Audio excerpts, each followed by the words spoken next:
ప్రస్తుతం మనతో పాటు అయితే బీఆర్ఎస్ లీడర్ బత్తిని కీర్తి లతా గౌడ్ గారు ఉన్నారు. ఆవిడని అడిగి తెలుసుకునే ప్రయత్నం చేద్దాం. మేడం చెప్పండి, అసలు ఇక్కడ ఏంటి పరిస్థితి? జూబ్లీ హిల్స్ లో మీరు బాగా విస్తృతంగా ప్రచారం చేస్తున్నారు, ప్రజలు అసలు ఏమంటున్నారు? ప్రజలు నిజంగా బ్రహ్మరథం పడుతున్నారు.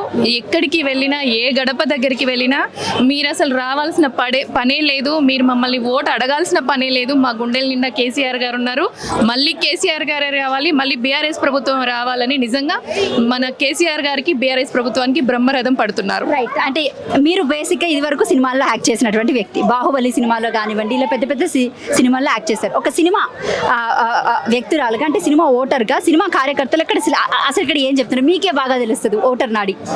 అందరి మనసుల్లో కేసీఆర్ గారే ఉన్నారు. ఈ ప్రభుత్వం వచ్చినాక అసలు ఏం చేసింది? ప్రతి ఒక్కరం కూడా పని లేకుండా, ఇదివరకు ఉన్న పని గంటలు వేరు, పని రోజులు వేరు. సినిమా కార్యకర్తల విషయం గురించి కూడా, అంటే ఏదైనా సరే ఒక పెట్టుబడి, ఒక ప్రొడ్యూసర్ పెట్టుబడి పెట్టాలన్నా, ఎవరైనా సరే ఒక వ్యాపారం చేయాలన్నా, ఏదన్నా మన రొటేషన్ అనేది ఉండాలి. అంటే మొత్తం అంతా కుంటుపడింది, అభివృద్ధి కుంటుపడింది, రొటేషన్ కుంటుపడింది. ఎవరి చేతులలో డబ్బులు లేవు, రియల్ ఎస్టేట్ జీరో అయిపోయింది. ఎవరి దగ్గర పైసలు ఉన్నాయని సినిమాలు ఎక్కువ తీస్తారు. ఏవో పెద్ద పెద్ద సినిమాలు తీసిన వాళ్ళది అది మనం చెప్పలేం. చిన్న సినిమాలు తీసే నిర్మాతలు కానీ, చిన్న క్యారెక్టర్లు వేసే వాళ్ళు కానీ, అంటే చిన్న సినిమాలు ఎక్కువగా వస్తే ఎక్కువ కళాకారులకు కానీ, టెక్నీషియన్స్కి కానీ, మేకప్ వాళ్ళకి కానీ, ఇప్పుడు టీ ఇచ్చే బాయ్ దగ్గర నుంచి ప్రతి ఒక్కరికి పని ఉంటుంది. కానీ ఇప్పుడు ఎవ్వరికి కూడా అనుకున్నంత పని లేదు. రేవంత్ రెడ్డి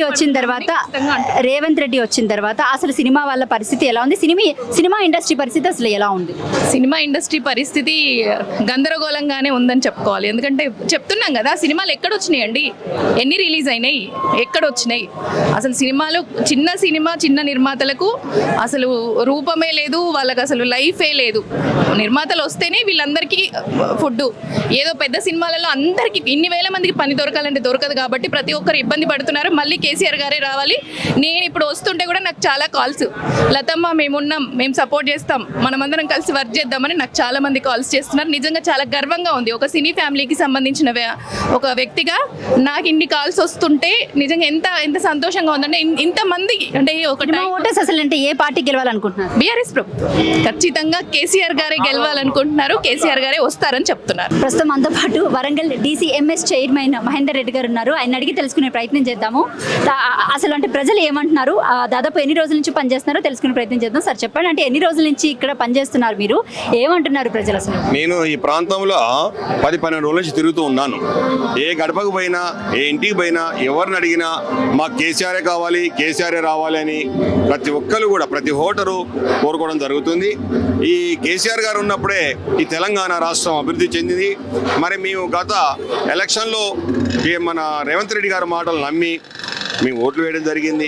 వారు ఎన్నో హామీలు ఇచ్చినారు, ఆ హామీలన్నీ నెరవేరడం లేదు. ప్రజల్ని మోసం చేసి గద్దె ఎక్కినారు. వాళ్ళ పార్టీల కొట్లాడలే సరిపోతున్నాయి కానీ అభివృద్ధి వైపు చూడడం లేదు. కేసీఆర్ లేకపోవడం వల్ల నష్టం జరిగింది ఈ రాష్ట్రంలో, మా ప్రాంతంలో అని చెప్పి వాపోతూ ఉన్నారు. ఈ యొక్క ఎలక్షన్లో బీఆర్ఎస్ పార్టీ తప్పకుండా మంచి మెజారిటీతోటి గెలిచి తీరుతుంది, అందులో అనుమానమే లేదు. రైట్, అంటే కొన్ని వ్యాఖ్యలు చేస్తున్నారు కదా, యూసఫ్ గూడలో నవీన్ యాదవ్ బీఆర్ఎస్ కార్యకర్తలను అసలు ఉండనివ్వను అని చెప్పేసి. ఇప్పుడు నిలబడ్డ అభ్యర్థిని, ప్రజాస్వామ్య దేశం అమ్మా, అభ్యర్థులు ప్రజాస్వామ్యంలో ఏ పార్టీ నుంచి అయినా నిలబడవచ్చు. మరి ఇట్లా ప్రజల్ని, ఓటర్ని బెదిరించి మరి ఓట్లు వేసుకుంటామంటే అది జరగనటువంటి పని.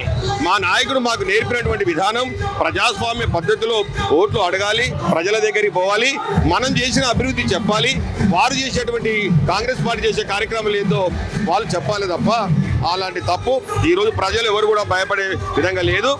అలాంటి వ్యాఖ్యలు తప్పు. ఆ అభ్యర్థికి కూడా అతన్ని నష్టమే చేస్తున్నాయి తప్ప లాభం చేసే పరిస్థితి లేదు.